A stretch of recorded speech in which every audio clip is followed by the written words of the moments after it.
Olá, pessoal! Sejam bem-vindos a mais um episódio aqui do Lado B da Obra. Eu acho que a gente já vai no episódio 14 nesse momento, né? Eu fiz parte aqui de uma formação do qual eu achei que era bem interessante trazer esse assunto para vocês. Muita gente tem dúvidas sobre esse assunto. Então eu resolvi trazer aqui o arquiteto João Gavião da Passive House. Na verdade, ele é o grande representante aqui da Passive House aqui em Portugal. E eu queria trazer um pouquinho mais das dúvidas que vocês têm trazido aqui para mim, né? Trazer a pessoa responsável realmente que perceba disso, tá bem? João, fala um bocadinho sobre você, né? Sobre a tua ligação aqui com esse sistema construtivo e quem você é nesse mundo, né? Nesse nosso mundo aí da construção. Olá, Flávia. Obrigado pelo convite, é um prazer estar aqui. Pronto, há muitas histórias aqui que se enredam, mas no fundo eu tive uma formação em arquitetura, licenciatura em arquitetura na Universidade de Coimbra. Pronto, como se calhar muitos outros colegas, um bocadinho perdido sobre aquilo que achava que era que queria, a minha né? matéria. Qual é a área, né? Depois de algumas experiências de trabalho, encontrei a HomeGrid e a HomeGrid encontrou-me, uma empresa recém-formada, recém-criada pelo engenheiro João Marcelino. Juntei-me em 2010 e já tínhamos como princípio tentar projetar edifícios e contribuir para ter edifícios de melhor desempenho, mais sustentáveis, mais eficientes. Não sabíamos o que era Passive House, isso surgiu quase por acaso. Estávamos a trabalhar num projeto que era precisamente a casa do João Marcelino. Ok. Portanto, estávamos a agir em... Onde é que era a casa? Em Ilhavo. Ok. Um projeto normal, construído de acordo com a regulamentação em vigor, não da nossa autoria, feito por um colega arquiteto, Oscar Graça, e estávamos a tentar, pôr o melhor de nós, de tudo aquilo que sabíamos, e tivemos conhecimento, através de um colega, um engenheiro Ribas, de Rafael Ribas, da Passive House. E ele disse-nos, olha, tem de ver isto. Existe isso aqui, né? Que é muito interessante. E nós não sabíamos o que era. Isto foi em 2011.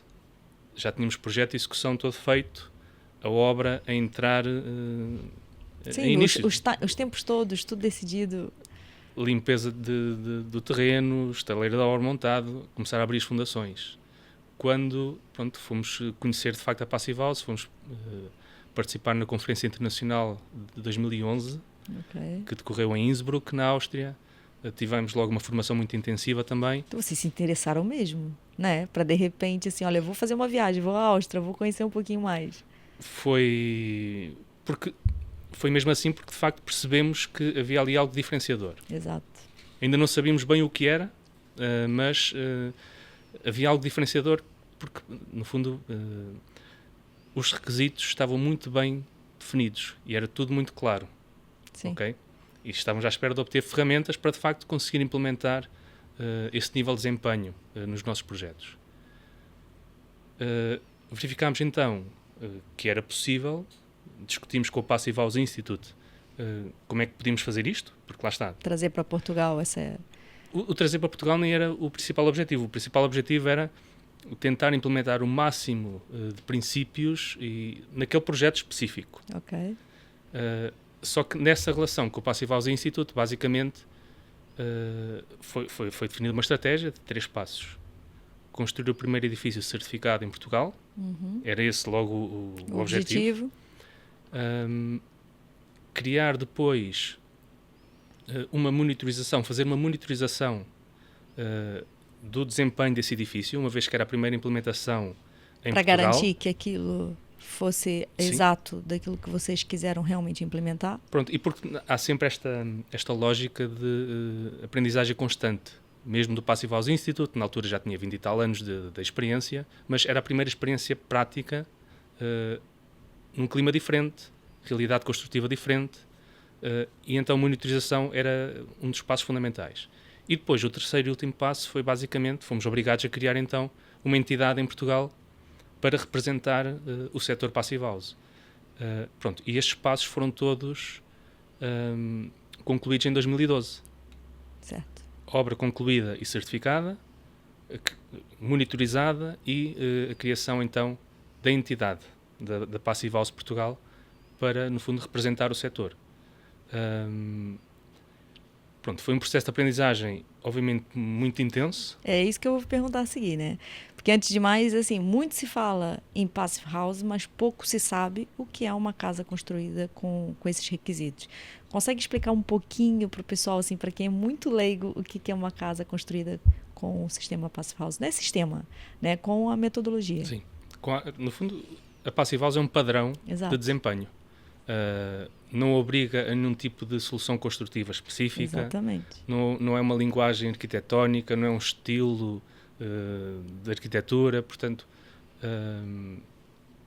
tem uma série de requisitos. Se cumprirmos estes requisitos, que são matemáticos, temos um desempenho Passive House e temos uma Passive House. Isso pode ser então aplicado para qualquer tipo de edifício. Certo. Neste caso concreto, no fundo, obviamente, há aqui princípios, que são princípios básicos, que têm a ver com a espessura adequada de isolamento térmico. Mesmo Pronto. a questão das pontes térmicas. A questão das pontes térmicas, a questão da estanquidade ao ar, ter janelas de bom desempenho adequadas ao nosso clima e à nossa realidade, e, por fim, ter também um sistema de ventilação com recuperação de calor. Os princípios também são relativamente simples. O problema era, sobretudo numa fase inicial, implementar isto em obra pela primeira vez, num processo que já estava em andamento. Certo. Portanto, por isso foi um processo muito rico de aprendizagem. Sabemos já muitos caminhos para não percorrer e para não repetir. Exato. Mas eu vou dizer, mas eu tenho que falar aqui uma coisa, que é: aí vocês ouvem falar sobre isso, meus colegas aí, peritos, então, de certificação energética, vocês ouvem, né, o João falar e parece que é tudo muito parecido. Não é. Eu fiz a formação... Não é. Eu fiz a formação em Passive House, né, e eu posso dizer para vocês que, do ponto de vista do rigor, do ponto de vista da análise de uma ponte térmica, ela já é feita de forma diferente do que a gente está habituado enquanto perito de certificação também. Então, é uma outra história. Não posso falar para vocês, não acho nem de perto nem de longe parecido o conceito de construção que a gente tem com o da Passive House. Também a nível de rigor, a gente está falando de um outro nível. O padrão que você falou. Sim.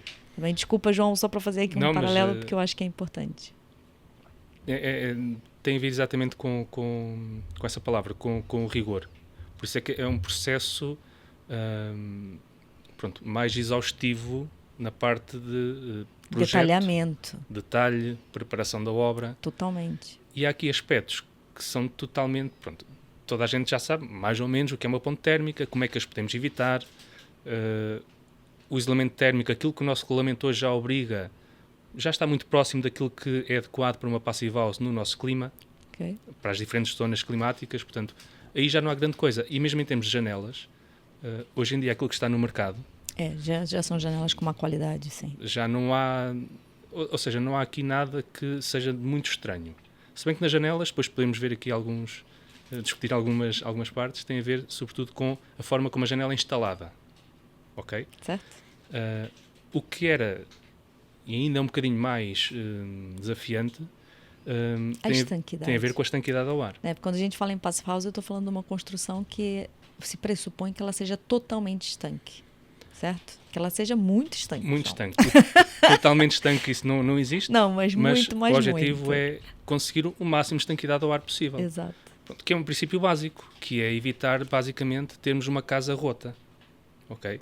Eu, se estou a fazer construir uma parede, depois vem uma cobertura, há um piso intermédio, o que eu quero é que nessas ligações, parede com a cobertura, parede com pavimento, na instalação da janela, quando fazemos uma ligação construtiva ou um atravessamento, evitar furos na nossa casa. Eu não estou falando de impermeabilização, porque muita gente pode achar que a gente está falando de estanquidade no sentido da água. Não é. A gente está falando do ar. Sim. Certo?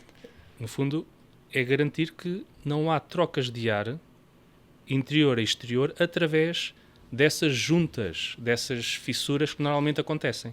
Exato. Pronto. E isto, e como disseste, não tem nada a ver com impermeabilização à água, não tem nada a ver com ventilação. Sim. São conceitos diferentes. Sim. Não tem nada a ver também com outra confusão que normalmente acontece, é confundir o conceito de estanquidade com o conceito de difusão do vapor ou barreira à difusão do vapor. Isso é importante você falar. São também coisas diferentes. Porque estamos a falar de movimentos de matérias diferentes. Exato. Portanto, a estanquidade ao ar serve para evitar trocas de ar diretas, interior-exterior. Evitar infiltrações e exfiltrações. De ar. De ar. Ok? E aí vocês podem estar perguntando, mas como é que eu vou fazer isso? A gente já vai mostrar ali algumas imagens. Fica mais fácil. Mas porquê é que isto é tão desafiante na nossa realidade construtiva? Porque não estamos habituados a testar os nossos edifícios relativamente à estanquidade ao ar. Não estamos. Isso praticamente não existe. Não existe. Na nossa regulamentação, isso passou a ser, como uma das revisões da regulamentação da térmica, passou a ser facultativo, a fazer o ensaio de estanquidade ao ar. Sim. Mas se é facultativo, ninguém o faz. Aliás, que a maior parte dos colegas tem aquela normazinha, né? A norma é o N50, não é? Sim. Que normalmente quando a gente faz o certificado a gente dá aquela ignorada, mas é que nesse caso a gente quer mesmo cumprir ela na íntegra. E pode-se fazer o teste, tá? Para o próprio certificado eu vou dizer para vocês que eu aprendi que o próprio teste serve também para o certificado energético. Muita gente não sabe, mas ele serve para fazer o cumprimento dessa norma. Fiquem sabendo aí. Pronto. E é aqui que há uma diferença muito grande entre aquilo que é previsto em projeto ou no certificado energético como o valor de estanquidade ao ar. Exato. E o valor real. Porque se não testarmos, a gente não sabe. Não sabe. Pronto, e essa é a grande dificuldade. Nós sabemos que, um pouco por toda a Europa, a exigência de estanquidade do teste, do ensaio de estanquidade ao ar, está a ser uma realidade. Por exemplo, já aqui ao lado em Espanha, já é uma realidade desde há 2 anos. Para qualquer edifício novo, é necessário fazer então o ensaio de estanquidade ao ar. Ok? É claro que o nível de exigência, o resultado, no fundo, o N50, que é o nome do ensaio, em inglês chamamos-lhe blower door test, em português pode ser o teste da porta ventiladora ou o ensaio da porta ventiladora. O pessoal que usa o blower test, por acaso eu já ouvi várias pessoas falarem sobre isso. Basicamente o que estamos a colocar é o edifício com pressão positiva e depois repetimos o ensaio com pressão negativa e que... Positiva é quando você insufla lá dentro. Exatamente. E negativa é quando você extrai. Exatamente. Para forçar o ar a sair e a entrar pelas fugas de ar que ocorrem naturalmente. Que existem, né? Que acaba por existir algumas, né? Pronto. E para que é o N50? Está normalizado para uma diferença de pressão de 50 Pascal, não pode haver mais do que 0,6 renovações por hora. Exato. Que é o nosso limite. Supostamente aqui, nessa prática. É o limite para o valor do ensaio. Isto não tem nada a ver, mais uma vez, com os valores da taxa de renovação de ar. Sim, é só o valor para o ensaio. Por exemplo, em Espanha, o ensaio já é obrigatório para qualquer edifício, mas o limite já é muito mais elevado. Mas pronto, mas já obriga a fazer o ensaio, já obriga a olhar para os detalhes em projeto e em obra de outra forma.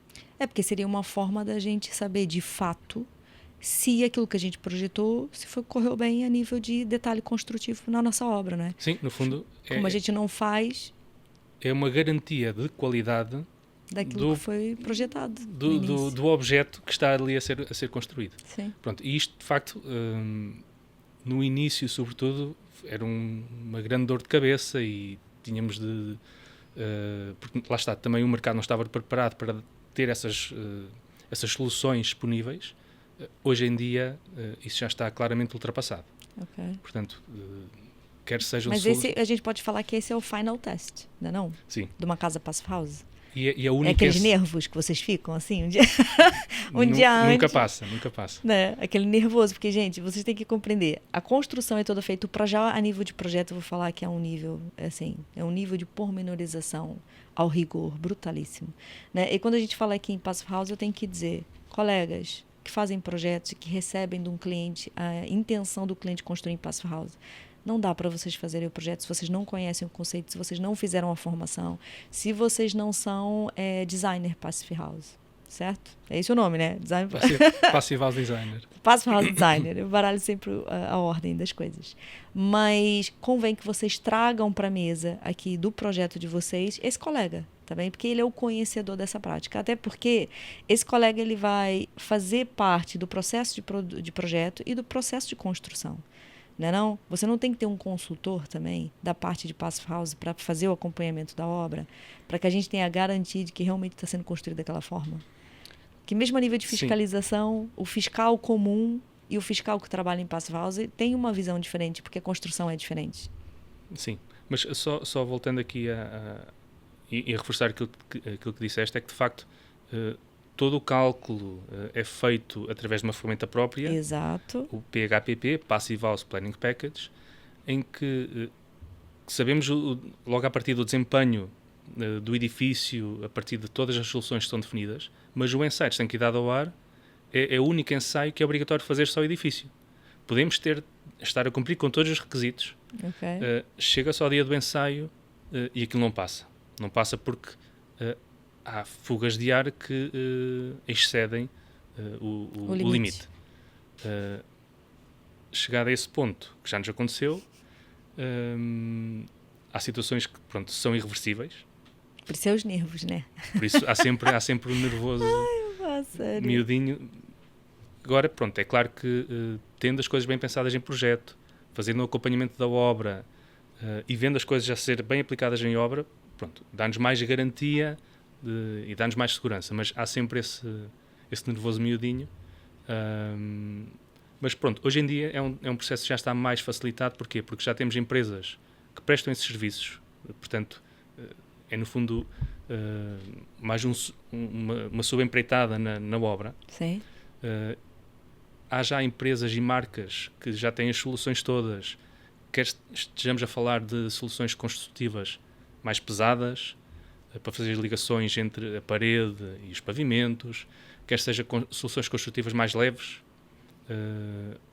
construção de madeira. Eu pretendo trazer uma das marcas aqui, inclusive, para a gente falar mesmo das soluções na prática. Exatamente.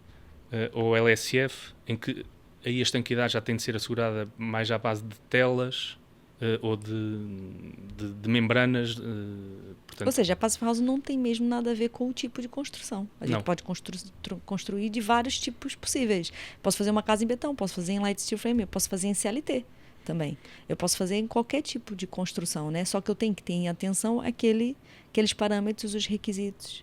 E, é claro, a folha de cálculo, né? Porque, no fim das contas, ela é que vai dar a base para tudo que vai acontecer na obra. E essa, pessoalmente, é a grande vantagem que eu vejo e encontro na Passive House. É que ela é uma abordagem que não é... limitativa, não é? Limitativa, não é prescritiva. Portanto, nós podemos conseguir atingir o desempenho com qualquer tipo de solução construtiva e podemos estar a falar mesmo de edifícios com, por exemplo, com grande incorporação de tecnologia mais high-tech, até mesmo edifícios construídos com materiais naturais, com técnicas ancestrais. Há neste momento Passive Houses a ser construídas com betão de cânhamo. Sim. Passive Houses a ser construídas com estrutura de fardos de palha nas paredes, estrutura de madeira, e a parede é composta por fardos de palha, compactada. Portanto, podemos utilizar qualquer tipo de solução. Temos é de conseguir caracterizar devidamente as soluções. E essa é uma das grandes vantagens. E esta abrangência que a Passive House tem é também a nível climático. Sim, claro, porque depende da localização onde você está a construir. Onde é que surgiu assim o conceito Passive House, né? Porque eu sei que na Europa existem países que já utilizam esse sistema e até é obrigatório em alguns lugares, até chegar aqui em Portugal, né? Que está sendo difundido cada vez mais. Isto teve início na Alemanha, a partir de um projeto europeu que pretendia, de facto, construir edifícios com o melhor desempenho possível do ponto de vista da eficiência energética. O projeto foi concluído em 91 com a construção então das primeiras 4 Passive Houses em Darmstadt, na Alemanha. E foi o trabalho desenvolvido para esse projeto europeu que levou depois à criação e à sistematização deste padrão de desempenho. foi criado o Passive House Institute em 1996. Foram então depois definidas as ferramentas, os princípios e os requisitos. Ok. E o que é fantástico perceber é que isto, como está assente na física das construções, os requisitos Passive House do início, há 30 e tal anos, hoje continuam a ser os mesmos. Ok. Portanto, não é Então, como a nossa regulamentação que vai variando, vai variando bastante. consoante os interesses e os lobbies que estejam mais ativos nesse momento. Obviamente, a Passive House também vai evoluindo. Por exemplo... com os equipamentos também, né? Muita coisa vai mudando, né? E as soluções acabam por... A gente não tem a mesma solução construtiva de hoje que a gente tinha uns anos atrás, né? Então, à medida que vai evoluindo também as soluções, provavelmente vocês acabam por saber se funciona ou não funciona para esse tipo de Sim, construção. mas foi também evoluindo com a implementação em diferentes climas. Por isso é que a questão de trazer a Passive House para Portugal foi tão importante também para o Passive House Institute. Em Espanha já tinha começado cerca de 5, 6 anos antes. Okay. Em Portugal já tinha havido um estudo a partir de um projeto europeu em 2006, 2007, que se chamava Passive On, em que estiveram envolvidas entidades portuguesas, mas foi um estudo apenas teórico. E foi a partir desse estudo que foi criado o requisito para as necessidades de arrefecimento, que até à data, até essa altura, ainda não existiam no padrão Passive House. Portanto, foi um padrão que foi, lá está, muito marcado pela qualidade do clima do centro da Europa. Sim. Para responder a um problema específico. Portanto, porque de facto no centro da Europa as contas de energia eram elevadíssimas, porque de facto eles são obrigados a cumprir com níveis de conforto nos edifícios. É que a gente falou em Passive House, mas, por exemplo, eu não perguntei para você qual é o maior benefício de se construir assim. No fim das contas, qual é o resultado que a pessoa vai viver lá, quer ter. Né? E essa é a parte da fatura que você está explicando agora. Sim, né? E esse foi o que motivou a criação da Passive House no início. Sim. Obviamente, isto traz depois, sobretudo para climas e para realidades diferentes, onde há uma grande pobreza energética, Sim. traz depois outras vantagens adicionais, como, por exemplo, ter conforto térmico permanente, que sabemos que é uma realidade que, no nosso parque edificado, ainda está muito longe de corresponder a 100% das situações. Também, para aquilo que é a nossa realidade, traz outra grande vantagem, que é garantir qualidade do ar interior. É porque vocês têm o ar filtrado dentro de casa, né? Por causa da ventilação. Com o sistema de ventilação mecânica, que é algo que eu defendo para qualquer tipo de edifício, quer seja Passive House, quer não seja, e isso é algo que se verifica também, o aumento da instalação de sistemas de ventilação mecânica, quer seja em Passive House ou não Passive House, a nível nacional. É verdade isso. Portanto, significa que algo está a mudar. Cada vez mais. Os meus clientes pedem mesmo ventilação mecânica. Porque, de facto, traz aqui vantagens. Num sistema bem projetado e numa solução bem projetada e bem executada, traz, de facto, grandes vantagens, que é garantir que não estamos dependentes de ações humanas ou da ação do vento, por exemplo, para que a renovação de ar aconteça. Sim. Os caudais de ar são controlados, quer o edifício esteja a ser utilizado, quer não esteja a ser utilizado, há uma renovação de ar controlada. Sim. Isto, por exemplo, é muito importante para habitações de utilização intermitente, casas de férias, Sim. em que essa é uma realidade, porque a casa fica fechada durante muito tempo. Evitamos os mofos, umidades, os bolores. Depois, há benefícios paralelos com a ventilação, em que temos a tal filtragem do ar. Nós depois já vamos ver aqui também uma imagem que relata isso bem. Portanto, o ar que respiramos é um ar limpo, sem partículas em suspensão. E garantimos também a questão do conforto térmico, porque associado à unidade de ventilação, aliás, a própria unidade de ventilação incorpora um recuperador de calor, um permutador de calor de placas. Ou seja, o ar não entra frio, né? Eu tenho clientes que eles reclamam muito, porque eu quero ventilação natural, mas como assim? Eu vou fazer a perda do calor todo, que eu estou investindo nesses isolamentos todos, colocando o melhor equipamento de climatização e, de repente, vou perder pela grelha autorregulável, o que seja. Né? Então, é difícil, às vezes, a gente explicar para o cliente. Então, o recuperador de calor na ventilação mecânica funciona muito bem nesse aspecto, porque eu consigo manter o calor que eu tinha dentro da minha casa. Né? E é totalmente passivo, portanto...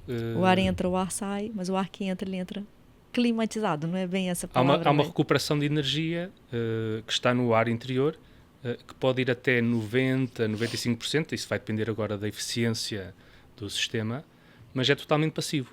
Portanto, mas o que eu ia te perguntar em relação a isso da ventilação é que é uma pergunta pertinente, porque a gente está falando aqui em Passive House e estamos falando da estanquidade do edifício e tal, e vem aquela pergunta, né? Eu posso abrir a janela? Né? Toda a gente pergunta um pouco isso, né? Lá está, corresponde a um mito, mas lá está, faz sentido porque por vezes pode-se pensar que são conceitos antagónicos, mas não são. Podemos, não são, né? Podemos ficar abrir claro, janelas. podemos abrir janelas em Passive House, podemos Okay. estar num dia de verão ou de primavera com as janelas permanentemente abertas durante o dia todo, não há problema nenhum. É claro que estamos a promover deixou de controlar, mais ventilação, né? que não está a ser controlada, portanto, o ar que entra e que sai através das janelas não é filtrado, não há recuperação de energia, mas não há problema nenhum. Ok. É que isso é uma pergunta que muita gente faz, né? Mesmo eu também já me fiz a mim própria. Mas o objetivo, quando eu construo uma casa em Passive House, é uma construção passiva, a construção passiva, a verdadeira construção passiva acaba por ser, não é?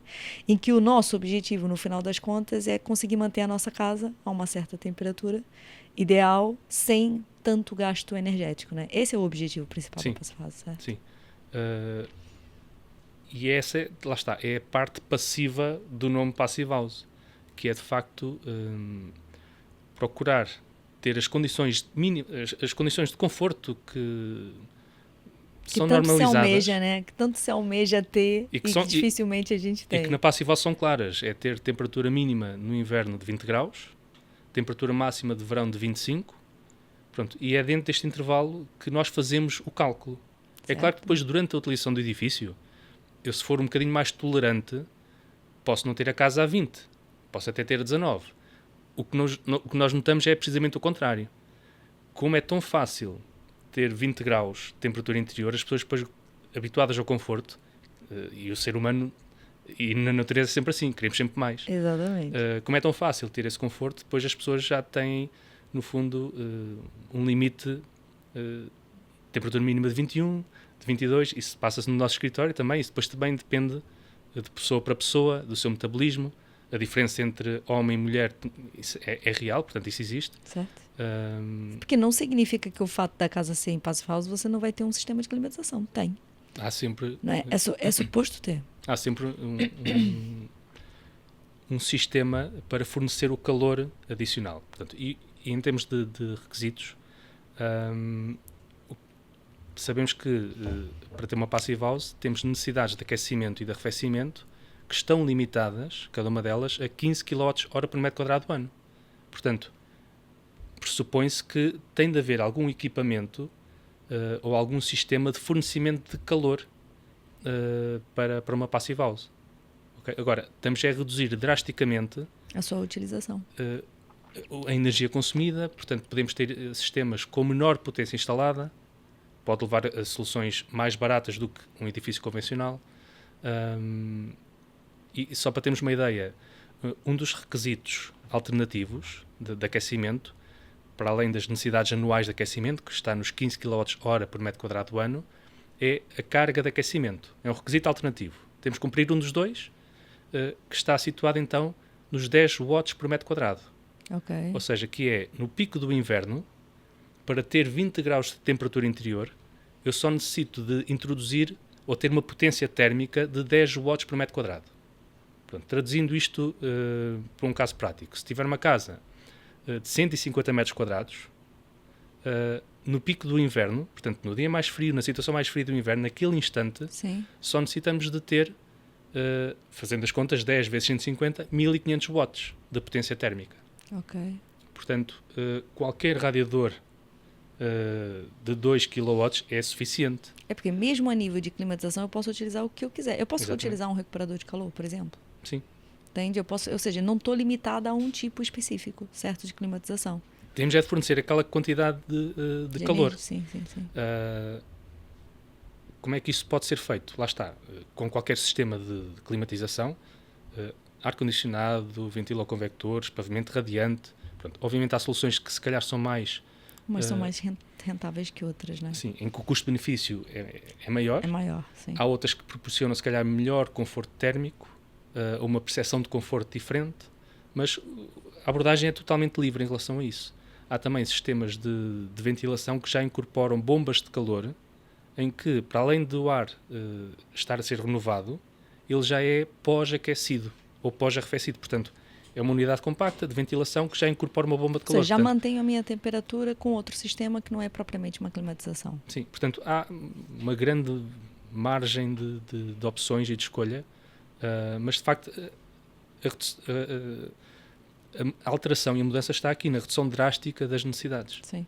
É assim, eu quando fiz a formação com vocês, eu fiquei assim bem curiosa a nível dos pormenores construtivos, né? A nível de análise de projeto. Gente, o projeto, se vocês aí ainda nem estão no projeto de execução, isso aqui, a gente só pode construir Passive House com um projeto exaustivo de execução também. Há pormenores de todas as ligações, incluindo paredes de alvenaria com pavimento, só para vocês terem ideia, tá bem? Então a gente tem essas ligações todas pormenorizadas lá.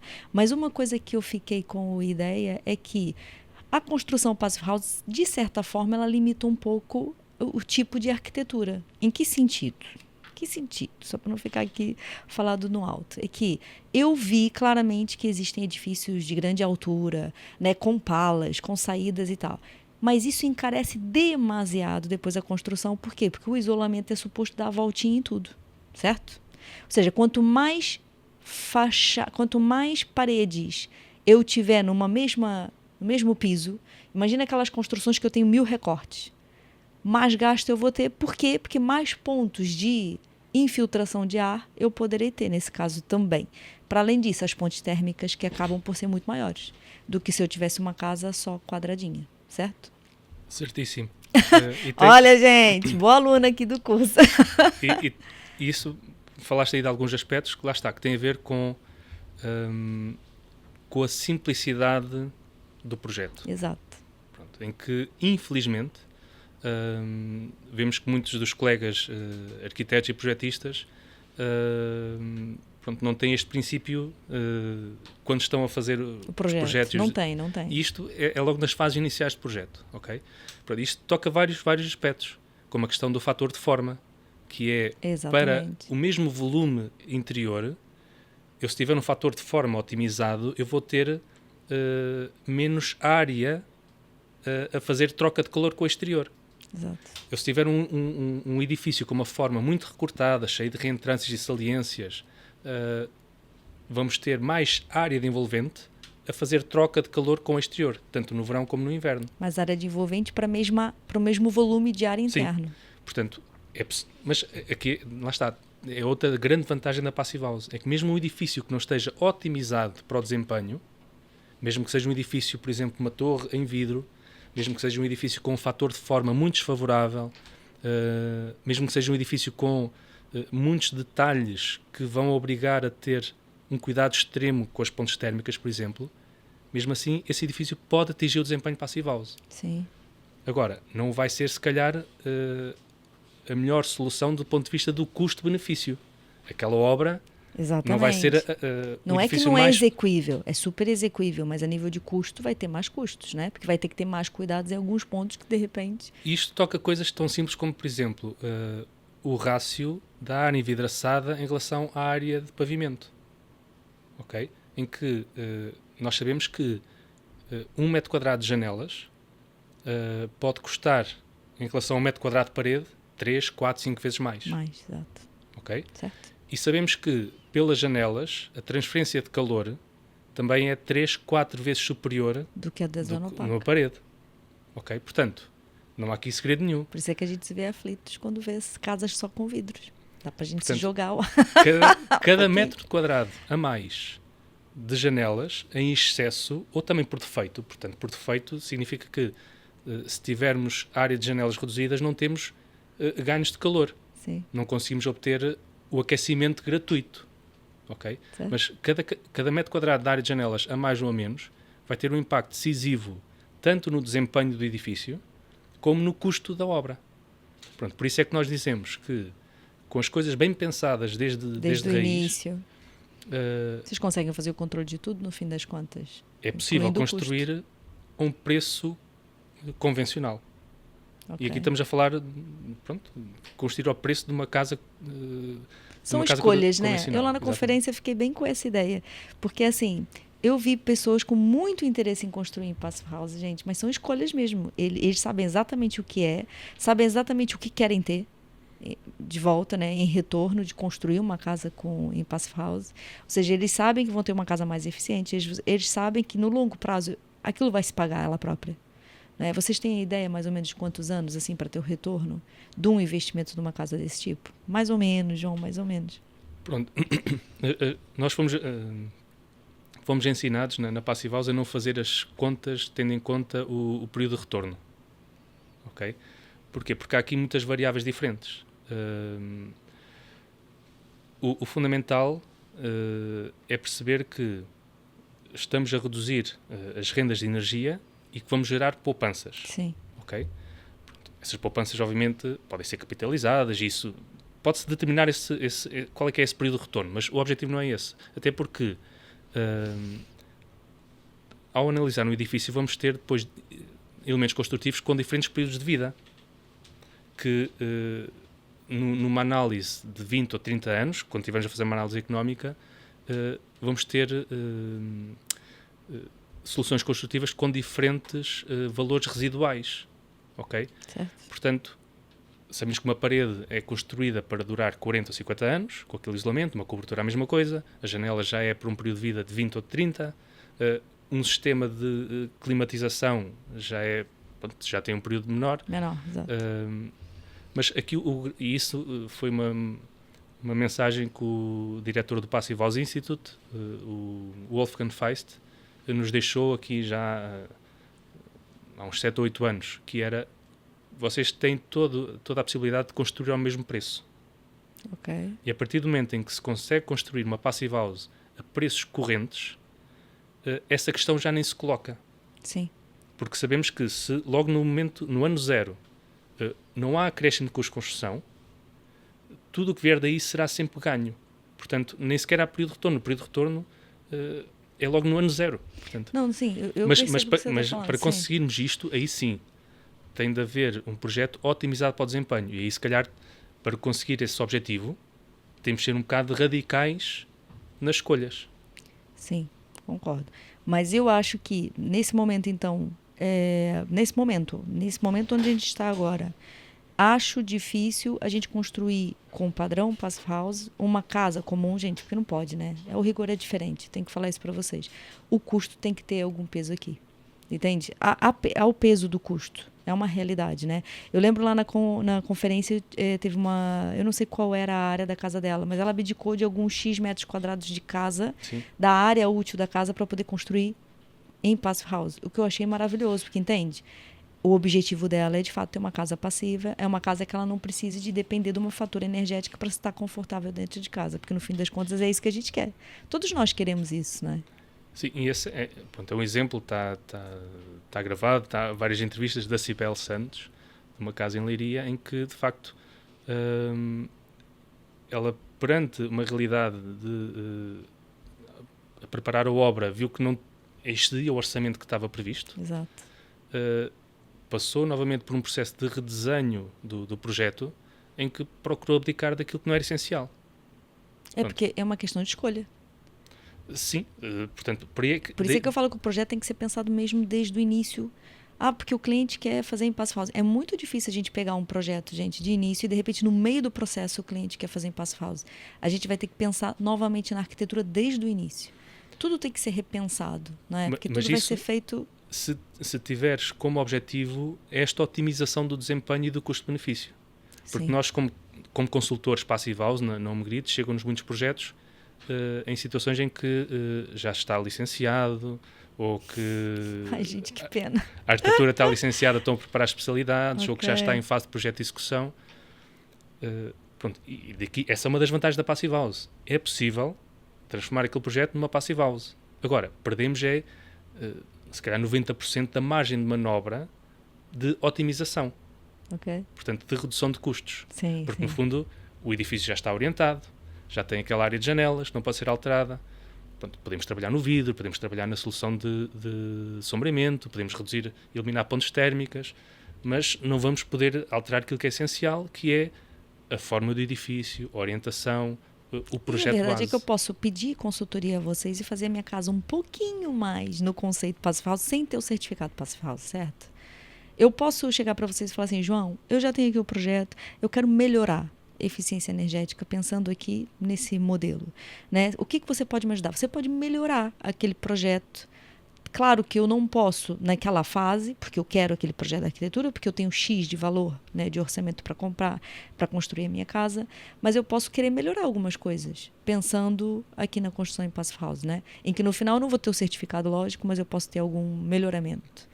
Sim, sendo que o nosso objetivo é, em qualquer projeto em que estamos envolvidos, Sim. isso foi um passo que demos na HomeGrid desde que entramos na Passive House, nós só trabalhamos para o desempenho de Passive House. Sim, ok. Esse é sempre o ponto de partida. Se depois se consegue atingir a certificação ou não, se o cliente quer a casa certificada, isso já é depois uma opção que pode tomar, mas o principal objetivo é garantir que fazemos todo o trabalho, todos os passos, de forma a para conseguir ter o desempenho, ok? E um certificado Passive House, gente, é um outro certificado, certo? Sim. É um outro certificado completamente diferente, é por isso que eu falo que vocês têm que trazer para a mesa o Passive House Designer. Falei Sim, o nome agora certo. foi. Entende? Por isso é que vocês têm que trazer para o projeto esse colega, porque a gente não percebe nada disso se vocês não fizerem a formação, se vocês não estiverem mesmo dentro desse mundo, porque é um mundo completamente diferente, tem que dizer, né? Sim, e pronto, e felizmente já há uma rede de Passive House Designers em Portugal, Sim. já há muitos, pessoas muito conhecedoras muitos dessa colegas área. de norte a sul do país, nas ilhas, a fazer projeto, a fazer consultoria, a dar esse apoio.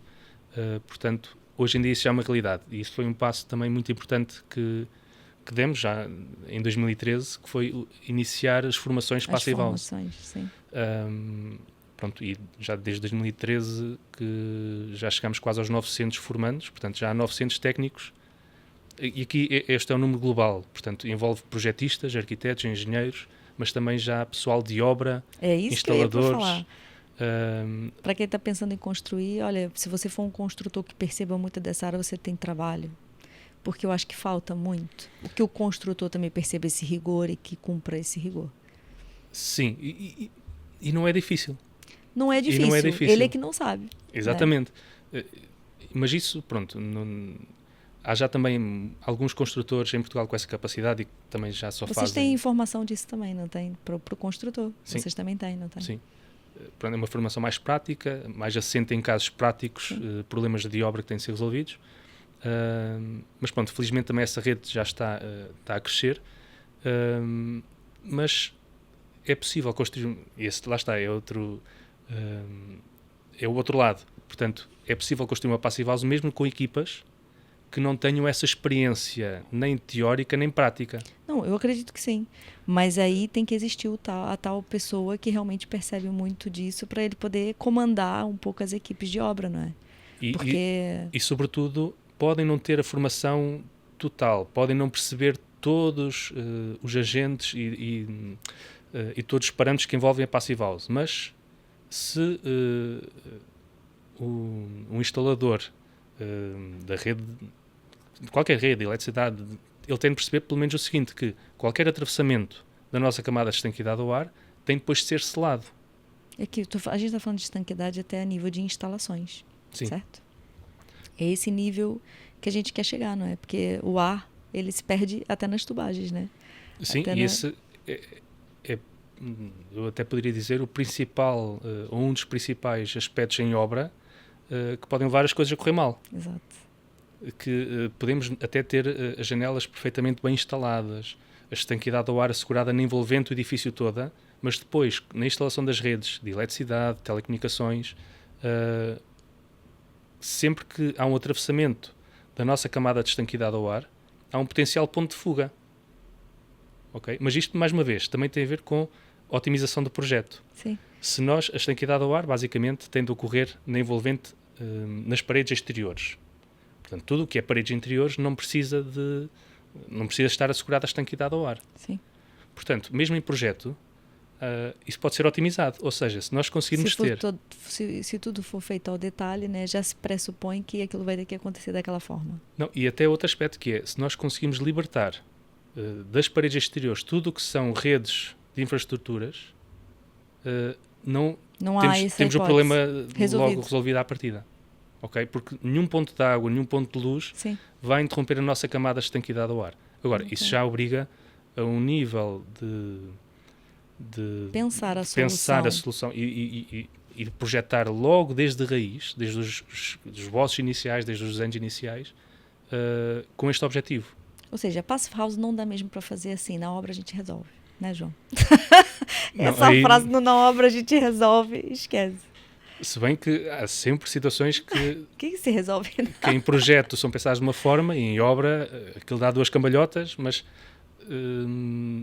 e por isso a figura de quem faz o acompanhamento da obra Passive House é muito importante, porque há sempre situações que podem ser melhoradas. Sim, imagino que sim. Eu vou pedir ali para o pessoal para colocar aqui a apresentação, agora vocês vão visualizar um bocadinho daquilo que a gente está falando. E até há situações que podem ser melhoradas por quem está em obra e tem mais experiência de obra do que quem está no gabinete. Com certeza, certeza. E nós até podemos pensar, tenho aqui um detalhe fantástico. Eles olham para aquilo... Mas depois pode não ser execuível. Não, o arranjo é... Quem está na obra diz, o arranjo é uma forma muito mais fácil e eficiente de fazer isso. Exato. Ok? Portanto, neste caso, isto é um exemplo que aqui trouxemos, que é a sede da NOSA, o primeiro edifício administrativo a ter a certificação Passive House em Portugal, está localizado em Pombal, foi inaugurado recentemente. Pronto, e vemos aqui, por exemplo, alguns aspectos que uma pessoa olha e que pensa, isto não é uma Passive House, com esta fachada envidraçada toda, exato, com estas consolas em betão. Portanto, o que estamos a ver ali são consolas em betão. Ou seja, eu não consigo olhar uma construção e falar assim, essa é certificada Passive House. Olha, essa não é, não consigo. Não Pronto. Há diferença nenhuma entre elas, no fim das contas. Agora, e podemos ver a imagem a seguir. Vemos, por exemplo, aqui como é que resolvemos a questão das consolas em betão. Com as chamadas consolas isolantes. Isso aqui é a varanda, está bem, gente? A gente fala consola, é um termo técnico. Isso aqui é uma varanda. Sim. E essa aqui é a parte de dentro da construção, tá bem? Então, o que acontece aqui? Olha, isso aqui é um isolamento que separa a parte de fora com a parte de dentro. Aí vocês os engenheiros devem estar falando, mas como? Né? Se eu cortei a armadura, não cortamos nada. A armadura passa aqui no meio, olha. Não sei se vocês conseguem ver no detalhe, mas passa. Isso aqui é um sistema de uma marca que desenvolveu exatamente para a gente poder cortar termicamente a construção sem danificar a estrutura em si, certo? Sim. Eu vi lá na conferência Passive House, super interessante, eu adorei isso. Em que a gente tinha uma parte fria, tipo gelada, e a parte de dentro estava super normal por causa desse corte aqui. Sim, e esse é um exemplo de uma marca. Há outras marcas, felizmente em Portugal, estas soluções já estão disponíveis no mercado. Okay? Em que basicamente faz a ligação estrutural, pronto, com a ruptura térmica. Okay? Se a ideia for ter a laje exterior de betão, esta é a forma de conseguir resolver isso. Ok? Portanto, que é garantir essa ruptura térmica ao nível do isolamento térmico. Aqui vemos, por exemplo, a questão da fachada envidraçada, que obrigou, e estamos a ver sem sombreamento exterior, portanto, foi um desafio muito grande. Era isso que eu ia para perguntar, né? Porque, assim, eu já me vejo muito aflita, às vezes, para certificar, e estou falando da certificação energética normal, edifícios com muitos envidraçados sem proteção. Aqui na Passive House a gente também tem esse problema, certo? E aqui foi um desafio muito grande, porquê? Porque a solução passou, obviamente, por ter um vidro com fator solar muito baixo, que impossibilita depois os ganhos solares que pretendemos ter no inverno. É o que eu falo para o meu cliente quando ele não quer proteção, que eu falo, você vai ter uma janela protetora. O que acontece? No verão, quando você quiser que o sol entre, não vai entrar pelo envidraçado, né? Porque ele bloqueia. Gente, só para vocês terem uma ideia, tá? Uma janela comum, uma janela ruim, assim, salvo seja, a gente está falando de um fator solar do vidro de 78%. Então, o que acontece? Que é 78% que entra dentro da casa de vocês. Eu estou falando de luz, estou falando de calor, uma série de coisas. Quando a gente fala aqui de uma janela desse tipo, eu estou indo para um fator solar de 0,21, 0,23. Isso, de repente, isso é até inferior a 0,21, nem sei. São fatores solares muito baixos. Então, 0,29 ou 0,28. Pois, então a janela de vocês acaba por ser uma proteção, sem que vocês queiram a proteção. Qual é a vantagem da proteção? Que eu posso pôr e tirar. Aí eu tenho stories, eu fecho e abro, não é? Agora, nesse caso aqui, se você tem um envidraçado desse tipo, fica difícil. Muito desafiante, mas lá está, conseguiu-se. E aqui foram os dois principais desafios neste projeto. Resolver as pontes térmicas. Temos cerca de 70 e tal metros de consolas em betão que tiveram de ser resolvidos deste modo. Pronto, e em termos do vão envidraçado, sem então sobremento aqui exterior. Vocês utilizaram aquele corte térmico. Sim. Vocês fizeram essas palas, né? Essas sim, consolas. Sim, aquelas fotos que vimos de obra eram precisamente deste dessa edifício. Obra. Sim. Ok. Pronto, podemos ver então a próxima imagem, que corresponde ao dia do ensaio de estanqueidade ao ar. Sim. Pronto, que foi o outro grande desafio que tivemos, porque lá está, este projeto era o pior cenário possível. Obra para começar, queremos Passive House.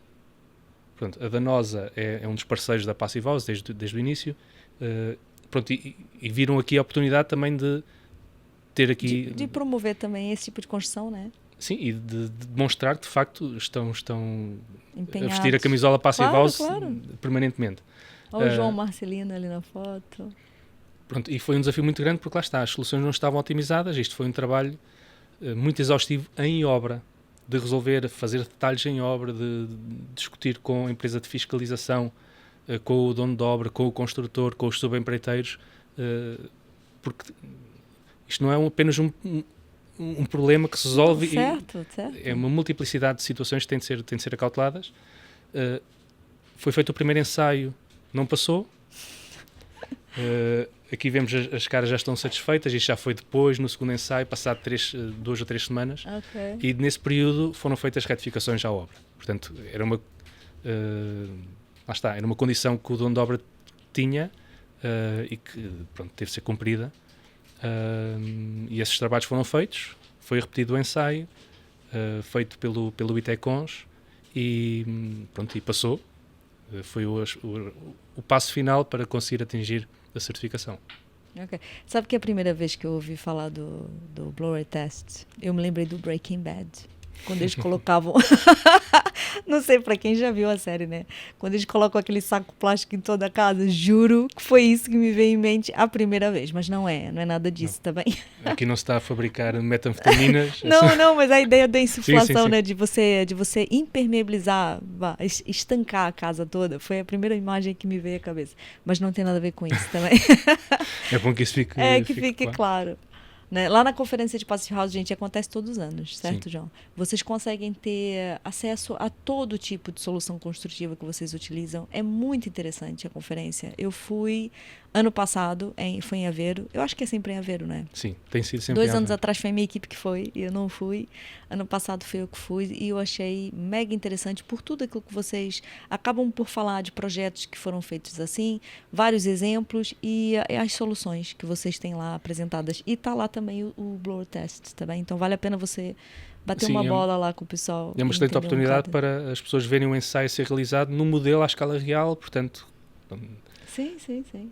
Olha, passa aí para a próxima foto.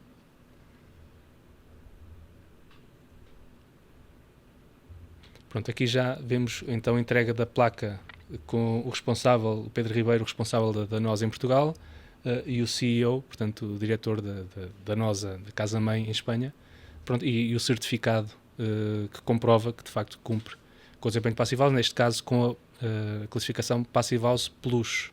É porque tem vários tipos, né? Tem 3 tipos, pelo menos, né? Classic, que é, portanto, apenas correspondente ao padrão Passive House puro e duro, e depois o Plus e o Premium já têm a ver com a geração de energia renovável. Okay. Portanto, e neste caso, como havia uma grande produção através de painéis fotovoltaicos na reformulação da fábrica, consegue-se aproveitar essa energia para atingir a classe Plus. Mas pronto, isto não é que o objetivo Plus ou Premium, isso já já advém depois Sim. de outras análises que são feitas. Portanto, os painéis fotovoltaicos que lá estão não é para o edifício de escritórios, é para a produção de todo o isolamento térmico que é ali produzido, o XPS. Olha, passei a próxima.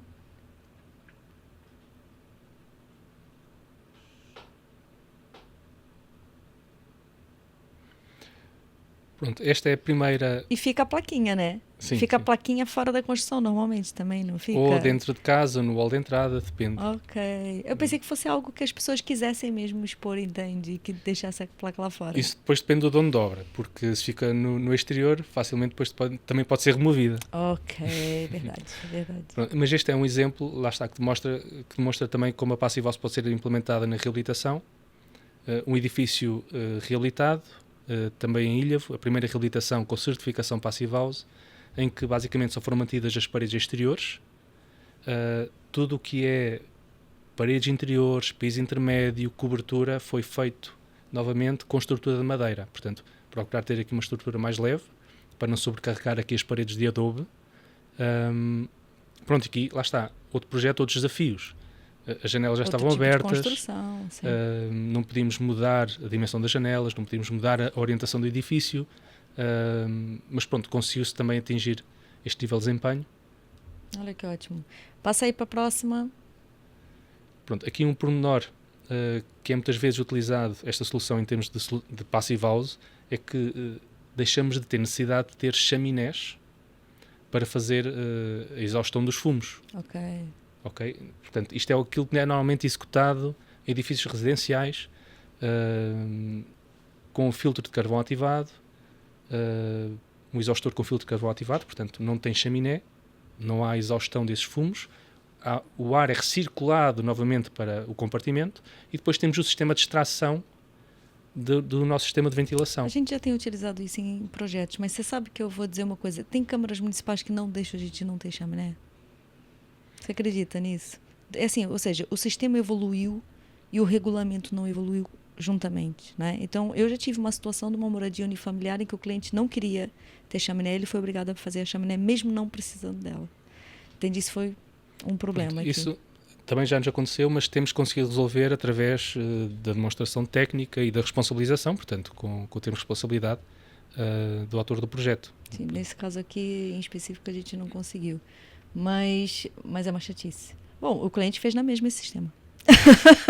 Pronto, é só para dizer que ficou uma chaminé inutilizada. Mas pronto, esta é uma hipótese que lá está. Vem aqui também, por exemplo, reduzir custos de construção, porque não temos aquela chaminé executada, não temos não há pontes térmicas no atravessamento da chaminé, não temos de assegurar a estanquidade do ar, portanto, há aspectos em que a Passive House vai trazer vantagens do ponto de vista de custo em relação a uma situação convencional. Olha, passa aí a próxima. É o vosso escritório. Outro exemplo de reabilitação, o nosso escritório, em que, neste caso, não conseguimos atingir o desempenho Passive House, foi obtida a certificação ENERFIT, que é um desempenho inferior, exclusivo para a reabilitação. Em que o processo aqui também foi engraçado, portanto, nós mudámos para este escritório 2015, por aí, mas só fizemos as obras de reabilitação em 2018. E foi tudo concluído nesse período. Foi feito o ensaio de estanquidade, foi feita toda a análise, isso estava tudo documentado, toda a documentação de obra, fotografias, fichas técnicas, porque na altura não era possível certificar. A certificação de Passive House entendia apenas a certificação do edifício completo. Portanto, nós aqui, para termos o edifício certificado, tinha de ser todo o edifício de escritórios. Ou seja, não uma fração... Uma fração não era permitida a certificação.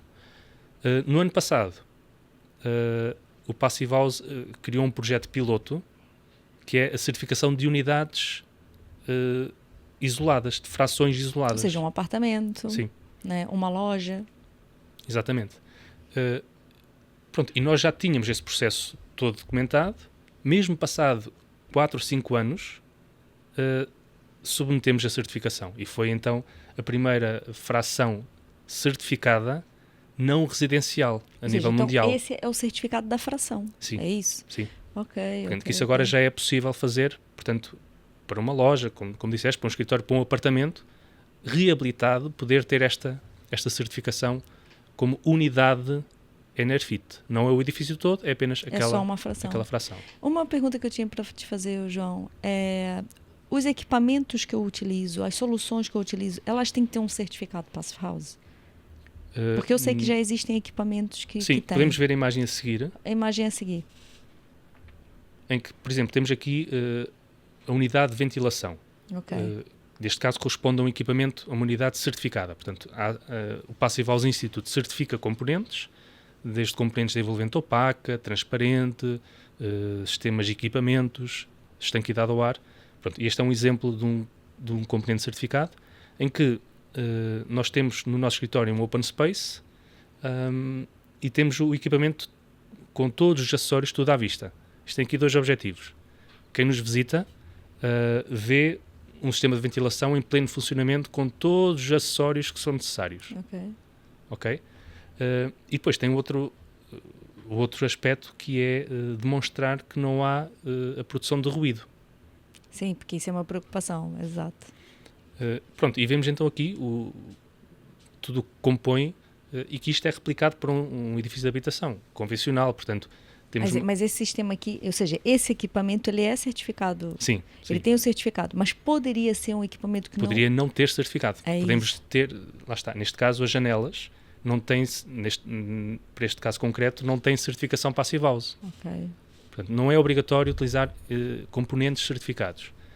Para nós é uma grande vantagem, porquê? Porque o seu desempenho já está demonstrado e classificado. Sim. Portanto, não temos de estar a pedir informação aos fabricantes, um ensaio de acordo com aquela norma tal, os parâmetros de avaliação se correspondem ou não com os do Passive House Institute. Sim. Pronto, e é aí que, por vezes, quando isso não acontece, quando não temos componentes certificados, onde por vezes gastamos a maior parte do nosso tempo. Vai ter que dar uma voltinha maior para poder garantir que aquele equipamento está ok para o Passive House. Pronto, mas não há essa obrigatoriedade. Tá certo. Para nós é uma garantia e uma salvaguarda de que, de facto, tudo foi testado para os parâmetros exigidos pela Passive House. Certo. Ao nível de sistemas de ventilação, bombas de calor, janelas, sistemas de estanqueidade ao ar, etc. Ok.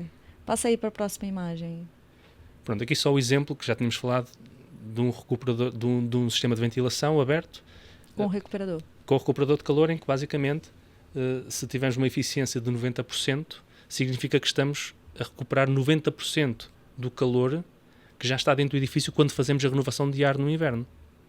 No verão, a recuperação de calor ocorre da mesma forma. Sim. Se lá fora temos 35 graus, cá dentro temos 22 a 23, não estamos a introduzir o ar àquela temperatura excessiva. Portanto, há essa recuperação de energia. É mais fácil manter a Sim. temperatura. Passa aí a próxima. Pronto. Todos os sistemas de ventilação têm os seus próprios filtros, que são facilmente acessíveis, substituídos. Portanto, faz-se a inspeção, vê se está muito escuro ou não. Isso pode depender de cada situação, uma periodicidade de 6 meses, ou anualmente, ou 2 em 2 anos. Vai depender muito das condições de utilização do edifício e do ar exterior também. Sim. Na imagem a seguir, vemos um filtro adicional. Mas está falando dessa, está falando da próxima, né? Próxima imagem, sim. Que é o pré-filtro que nós temos na conduta exterior. Isso é só para a gente ver o quanto a gente... Portanto, a unidade de ventilação tem os seus próprios filtros. Ok. Nós, na conduta exterior, nós temos, à entrada, na admissão de ar, temos uma manta de filtro muito básica. Portanto, é muito barata e é substituída de 4 em 4 semanas, e ela vem sempre com este aspecto. Okay. E nós estamos, atenção, no centro de Ilhavo. Não é junto a uma zona industrial, não é junto a uma grande via rápida de grande tráfego. Pronto, e isto é aquilo para demonstrar que se não houver esta filtragem do ar, esta é a qualidade do ar que nós respiramos. Estas partículas vão se acumular no nosso organismo, é sujidade dentro de casa, é pó, portanto... E lá está, isto também tem outra vantagem, que é evitar que as condutas tenham de ser limpas. Sim, porque você já filtrou antes, pronto, então já não tem esse problema. Aquele percurso da conduta exterior até a unidade de ventilação garantimos que vai mantendo essa... Não vai acumulando esta sujidade. Olha, passa aí a próxima. Pronto, esta é outro exemplo de uma moradia que está em certificação. Neste caso ela já está toda fechada, já fiz o ensaio de estanqueidade ao ar. Eu trouxe aqui este exemplo só para vermos na imagem seguinte, então a instalação das janelas. Olha o isolamento ali embaixo, né? Sim, o isolamento que vem desde a fundação. Exatamente. Neste caso é uma laje de ensolaramento geral, uma laje maciça de betão, toda a estrutura descarrega naquela laje de betão, que tem XPS por baixo. Está vendo ali no cantinho? Ele depois sobe aqui e depois vai ligar com o isolamento da parede. E vemos então aqui uma instalação das janelas feitas com pré-aros isolantes. Portanto, isto é feito à base de material resistente, mas que de baixa condutividade térmica. Sim. Vamos ver então na imagem a seguir já a janela aplicada no pré-aro. Ok? Vemos depois por dentro, a imagem do lado direito são as fitas de estanqueidade ao ar aplicadas pelo interior. Tem que se colocar fitas também nos encontros de materiais diferentes, né? No fim das contas vai ser mais ou menos assim. Portanto, o que é que está a assegurar a estanqueidade do ar nesta casa? É o reboco interior. Sim. O reboco, as ombreiras, a orla interior da janela já foi rebocada previamente. A janela também é estanque, como material, como elemento de construção. O que é que temos de assegurar? A ligação entre a janela e a orla da parede, que já está rebocada. Isso é feito com fitas próprias. Também há muitos fabricantes hoje já com soluções no mercado, com diferentes marcas de fitas, portanto não é um problema difícil, hoje. Né? Não hoje é um dia. problema hoje. Avancei para a próxima. Aqui vemos então já o tratamento feito pelo exterior, neste caso com fitas próprias para o exterior, que têm outra função. A estanqueidade ao ar está assegurada por dentro. Sim. Aqui a função é de impermeabilização. Okay? Impermeabilização. Sim. Agora a gente já não está falando de estanquidade, a gente está falando de impermeabilização, certo? Certo. Portanto, este tem a ver com o sistema de instalação desta marca, da Builders Passive, portanto, em que vemos aqui já os trabalhos seguintes da aplicação do isolamento térmico que vai rematar sobre a janela. Portanto, e há aqui uma diferença na ordem da construção e na metodologia de construção, pronto, em que normalmente na Passive House as janelas entram primeiro em obra do que os isolamentos térmicos. Sim. Para a gente depois poder fazer ali a conexão certinha. É o isolamento que vai rematar sobre a janela. Pronto, vamos ver então a imagem a seguir. E que se eu pensar muito bem, era assim que devia de ser feito sempre. Sim, no fundo a janela deve ser o primeiro acabamento a entrar em obra. Sim, porque depois eu tenho todo o interesse de que o meu isolamento toque na caixilharia. Porque só deste modo é que conseguimos garantir a melhor estanquidade e a melhor impermeabilização do sistema. Exato. Numa situação convencional, é a janela que vai tentar encaixar dentro daquele buraco. É verdade. Aí dificilmente vamos conseguir depois assegurar a correta instalação e a correta ligação ao suporte. Não, e depois é a ponte térmica linear, né? Porque quem faz aqui projeto sabe do que eu estou falando. Entende? Então, sim, super interessante. Pronto, este outro exemplo é em Santa Maria da Feira, está concluída, portanto está em fase final de certificação. Vamos ver aqui a pormenor das janelas. Olha os isolamentos ali embaixo das janelas, não sei se vocês conseguem ver. Passa aí a próxima. Em que, neste caso, a solução de pré-aro foi feita de uma forma mais simples. Portanto, lá está por uma questão de economia de custos. Sim. O cliente optou por esta solução de ter o pré-aro em madeira. Ok. Portanto, que é um material de baixa condutividade, não é um material isolante, mas consegue reduzir o efeito da ponte térmica. Sim, mas ajuda. Portanto, a janela vai ser instalada dentro deste aro de madeira. Próxima imagem, se faz favor. Aqui vemos já a janela instalada. Vemos aqui um pormenor que acho que toda a gente consegue reparar, que é a parede está toda preta. Tá. Pronto, isto tem a ver então com a solução de estanqueidade ao ar que foi definida. Foi por cima da alvenaria e por cima do pré-aro fazer uma pintura com uma membrana líquida. Ok. Pronto, e assim asseguramos que a estanqueidade ao ar está a este nível. Portanto, não vai ser nem o reboco ou nem a placa de gesso por dentro que vai assegurar a estanqueidade ao ar. Ela está a este nível totalmente assegurada. Vamos ver então a imagem a seguir. Por fora, a mesma lógica. A impermeabilização que vem das fundações, as fitas de estanqueidade na janela. Próxima imagem. Por dentro, vemos aqui o pormenor do lado direito, então a fita pelo interior. Sim. E depois vemos aqui a estrutura de montantes para a placa de gesso cartonado. Há aqui um pormenor importante que é estes montantes, esta estrutura vai estar fixa mecanicamente à parede. Portanto, nós asseguramos a nossa estanquidade ao ar, Sim. que é aquela camada que está ali a preto, mas depois vamos estar a furá-la. Certo. Então há aqui uma imagem a seguir que mostra o cuidado que houve em cada ponto de furação ter ali aquela membrana que vai colmatar o furo. Ok. Ou seja, que vai envolver o furo no fim das Ao fazer contas. a furação, qualquer fissura está colmatada porque é um produto próprio para esta função. Portanto, lá está. São soluções que estão no mercado. É o nível de cuidado que tem que se ter, né? Sim, isto tem de estar definido em projeto, mas obviamente quem executa Tem que ter esse tem que ter esse atenção, conhecimento né? e tem de estar preparado para fazer esse trabalho. Exatamente. Próxima imagem. Ai, gente. Adoro. Seja feliz como o gato, não seja mais um pato. Exatamente. Pronto, e porquê é que nós trouxemos aqui este gato, que é um habitante de uma passive house? Isto não foi só para tirar a foto, ele de facto vive numa passive house, Ok. porque há aqui lá está, como qualquer outro conceito ou qualquer marca que se distinga, há depois não vou chamar contrafação, mas já neste caso as falsas passive houses. Sim. Pronto, por isso é que o foco... Existe a falsa house. E nem sabes quantas. Ok. Pronto, nós, como associação Passive House, nós não somos polícias de ninguém. Nós não andamos aqui atrás de nada. Isto são os relatos é que nos chegam. E as queixas chegam-nos e já houve processos em tribunal de... Por quê? Porque chega no fim e faz o teste e não passa, né?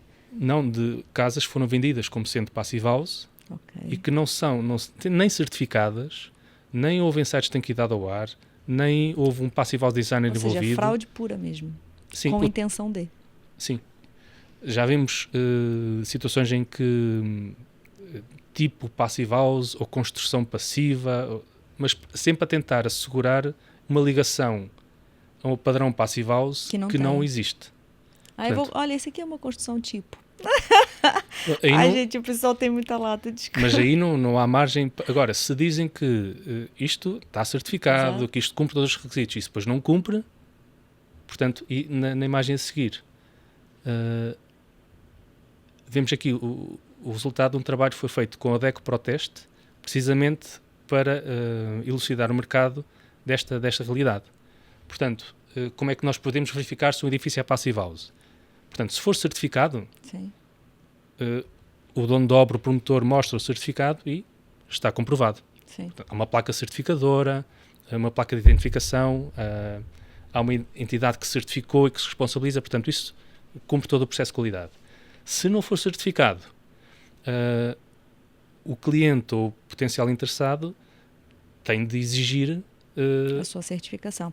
Existe uma base de dados de casas certificadas, por exemplo? Eu posso na internet, num site, colocar uma morada e ver se aquela casa é certificada. Existe isso?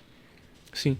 Existe, né? Aliás, todas as passive house certificadas em Portugal estão identificadas no nosso site. Isso era importante saber. Sim, né? E há uma base de dados mundial que também tem esse mapeamento a nível mundial. Se não for um edifício certificado? Portanto, tem de haver um balanço energético. Tem que existir um projeto também, né, João? Tem que existir um projeto, que não é aquele projeto que a gente entrega no licenciamento da Câmara, mas é um projeto à parte, com o pré-certificado do projeto. Com o cumprimento de todos os requisitos. Exatamente, que é feito numa outra folha de cálculo, foi aquilo que você falou. Tem de haver um responsável por esse preenchimento, que é o tal Passive House Designer. Exato. E, sobretudo, tem de haver um ensaio de estanquidade ao ar. Tem de haver o relatório desse ensaio que comprova que cumpre aquele requisito. Okay? Há aqui depois um outro pormenor, que isso é obrigatório para qualquer passive house, que é o relatório do arranque do sistema de ventilação. Porque o sistema de ventilação tem de estar implementado, mas tem de estar demonstrado que aqueles caudais que foram definidos em projeto estão de facto a ser obtidos em obra. Portanto, isso é... o interessante desse tipo de construção é o controle. Chega no final da obra e vocês têm o controle durante o resto do tempo que eu vivo naquela casa, eu posso controlar. Pronto, e essa os parâmetros da minha casa, entende? Não é uma coisa assim, vai ser. Não, é uma coisa que eu consigo comprovar, né, fazendo esse controle, que a própria casa, a gente tem lá o aparelhinho que nos diz exatamente qual é a temperatura da minha casa e esse tipo de informação, certo? Sim, e essa é que é a grande vantagem da certificação para o dono de obra, para o cliente, é que de facto há a garantia de que aquilo que ele esteve a investir resultou neste produto que era aquilo que ele queria. Que ele queria, exato. Ele está a pagar por um produto que depois vai conseguir, de facto, obter no final. E a certificação é essa mais-valia, sendo que depois, obviamente, está associado também a um aumento do produto imobiliário, do valor daquele produto imobiliário. Porque uma casa passive house, ela vale mais, não é? Vale? Há estudos a nível europeu em que este tipo de certificação, não só passive house, como também outras certificações, permite valorizações até 10% do produto imobiliário. Portanto, há essa mais-valia também clara. Próximo. Pronto, e aqui só para finalizar, algo que também procurámos fazer na HomeGrid, que é criar uma plataforma de monitorização de alguns edifícios. E porque é que são aqui alguns? Porque, no fundo, há aqui muita informação que está disponível para ser acedida de forma livre. Sim. Portanto, tem de haver esse compromisso e essa aceitação. Mas, basicamente, isto é uma ferramenta muito importante para percebermos o desempenho real que aquele edifício está a ter. Pronto, em que temos do lado esquerdo os resultados instantâneos. Portanto, neste caso, esta foi uma imagem recolhida a 9 de Abril, às 17h51. Naquele momento estava a ter este desempenho em termos de potência energética. Os consumos de energia... Ou seja, isso é o controle que vocês têm. Sim. Sobre aquela construção. Vocês conseguem ter essa informação. Do lado direito são os totais acumulados desde o início da monitorização. Deixa eu sair da frente a ver se... não, o pessoal consegue ver.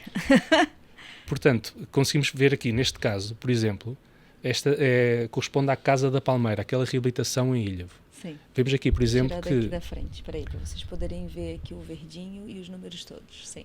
Do consumo total de energia, o consumo de energia para aquecimento e arrefecimento, que nesta casa é feito através de um ar-condicionado, é uma única unidade split de ar-condicionado, corresponde a 6% apenas do consumo total de energia. Okay. Portanto, aquilo que é necessário para a climatização, para termos conforto térmico, corresponde apenas a 6% de todo o consumo da casa. Por exemplo, o frigorífico está a consumir quase o dobro do sistema de climatização. Então é muito pouco. Pronto, por isso é que e nós também aprendemos com isto. Vemos, por exemplo, que o consumo de energia para as águas quentes tem aqui um peso muito grande, corresponde a mais de um quarto, tem ali 26,78%, corresponde a mais de um quarto de todo o consumo de energia da casa. Pronto, isto já nos levou também a melhorar... Tomar decisões diferentes, né? Logo ao início, nas fases iniciais de projeto... Vou falar mais pertinho. Tomar decisões diferentes, sim. Olha, mas impecável isso. Muito fixe. Muito bom, muito bom. Pronto, e é isto que procuramos... 7%. Okay. A placa e o forno. Nem vou falar do ferro, né? Porque nunca está ligado, mas quando liga também deve puxar. Pronto, isso nós estamos, neste caso concreto, a conseguir monitorizar estes parâmetros. Isto corresponde a cerca de 68% de todo o consumo de energia. Obviamente há depois os outros consumos que não estão a ser monitorizados. Sim. Tem a ver com secador de cabelo, também, mas passar a ferro. São pontuais, né? Pronto, mas aquilo que são os consumos essenciais, nós conseguimos... e permanentes, conseguimos monitorizá-los e aprender com isso. Certo. A principal função é nós, como projetistas e responsáveis pelo projeto, aprendermos e os clientes também. E ficarem mais sensíveis até nas escolhas, né? Porque depois, com o tempo, com a experiência, também vocês vão ganhando alguma... Sim, né? Sim, e também, sobretudo, os clientes, porque, no fundo, vão conseguir otimizar os seus padrões de consumo. Exato. Porque, no fundo, estamos a falar de poupança nas rendas de energia, nas rendas de água. Certíssimo. Olha, esse é o último slide? Sim. Okay. Isto é algo que está a acesso público, qualquer pessoa pode entrar, os resultados são atualizados ao minuto. Então qualquer pessoa pode ir lá ver. Sim, por isso é que fixe, okay. Não temos todos os projetos aqui, por uma questão de privacidade. Não, com certeza. Se bem que há clientes que pretendem claro. demonstrar também. Exato. Quanto mais não seja mostrar à família e aos amigos quanto é que a casa deles está a gastar. O controle que eles acabam por ter sobre os parâmetros da sua própria casa. Olha, é impecável. Impecável. Olha, obrigada. Pode fechar aqui a apresentação. Olha, João, eu tenho muito que te agradecer. Obrigado pelo tempo que você despendeu para vir aqui, né? Eu sei que na altura dessa gravação já passou a Tectônica, gente, mas a verdade é que vocês estão fazendo a apresentação lá na Tectônica. Tá correndo bem? Eu vou lá só sábado. Está no início, mas está a correr bem. Na Tectónica temos, neste caso tivemos o maior stand sempre da Passive House, com uma presença também de muitos parceiros da rede. Pronto, e é uma estratégia que temos estado a seguir, a procurar focar muito no cliente final. Pronto, essa foi uma estratégia que procurámos seguir desde há um tempo, porque ele é que vai mexer com toda a cadeia de valor. Sim. Portanto, é o cliente que depois vai pedir um projeto Passive House, vai pedir um construtor com conhecimento de Passive House. E vai recomendar, e vai falar, percebe? Acaba por recomendar também para as pessoas à sua volta. Olha, eu estou muito satisfeito que construí uma casa desse tipo, né? Construtivo. Esse tipo construtivo não, com essa metodologia. Com esse padrão de desempenho. Olha, João, quero te agradecer mais uma vez. Obrigada eu mesmo que agradeço, pela disponibilidade. Vocês são uns fofos, tem que falar. Você, João, e o João Marcelino também, que também é o responsável aqui da Home Grid, né? E vocês são os fundadores aqui da Passive House, do conceito Passive House aqui em Portugal. Obrigado por todas as oportunidades, obrigado por vocês partilharem tão bem esse conhecimento que vocês têm, que para nós eu acho que tudo que traga rigor, gente, tudo aquilo que a gente possa realmente dar de garantia para o nosso cliente final é o que a gente quer, né? Sim, e é algo, lá está, é este processo de aprendizagem contínuo. Muitas das coisas que nós procuramos aqui também mostrar foram coisas que também aprendemos, no fundo, com os pioneiros, não da Passive House, como neste estamos a falar, neste sentido restrito, mas daquilo que havia muito em Portugal, que era a arquitetura solar passiva. E os princípios da arquitetura solar passiva, dos princípios bioclimáticos, pronto, que infelizmente se não fizeram escola. Exato, exatamente. E a Passive House é um conceito aberto que pode perfeitamente integrar essas soluções, e é sempre um processo de aprendizagem contínuo. Total. Mais uma vez falo, gente, você aí, dono da obra, está interessado em Passive House, acho que vale a pena vocês irem ao site da Home Grid, entrem em contato com eles, né? Vocês são projetistas, fazem consultoria, né? E fazem formações. E uma coisa que eu tenho para dizer para você, que é projetista, arquiteto, olha, tem um cliente que quer fazer uma casa com esse rigor. Por favor, entre em contato com um colega que seja certificado aqui na parte de Passive House, só para não calhar, né, aquele probleminha de sempre que vocês começam o projeto, entregam no licenciamento, depois não é possível ser feito dessa forma, com esse tipo de detalhe, vai ter que ser pensado de outra forma, tá bem? É o conselho que eu dou para vocês. Olha, antes de mais, e antes de a gente fechar aqui o episódio, vou pedir para vocês comentarem, coloquem dúvidas também sobre esse tipo de construção. O que vocês acham? No fim das contas, também comentem, coloca aí o like, né? Eu não costumo pedir, mas eu tenho que pedir. Coloca aí o like, porque sempre ajuda a partilhar um pouco mais aqui do episódio, tá bem? Beijo grande e até o próximo episódio.